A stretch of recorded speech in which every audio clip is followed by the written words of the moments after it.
دوم هم. تو خب خب مسافرت اذیت میکنی. من به خاطر همین گفتم نبرمت این سری. نه مسافرت جور میکنین. اگه نه اخلاقم خوب بود میبری منو. خب بعد اونجا اگه اخلاقم خوب بود باز میمونی.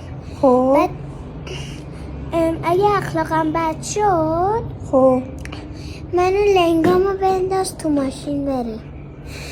پرتت کنم یعنی تو ماشین. آره خب حالا مثلا اومدیم و شب بود من خسته نمیتونستم چیکار شب کنم. هم ترافیکه چون نمیشه بمونیم خب و فردا میریم. یعنی فردا لنگامو بنداز تو ماشین بریم. صبحش اه. خب تو نمیتونی یعنی اخلاقتو خوب کنی به جای اینکه بخوایم با هم تنش اینجوری داشته باشیم. چرا؟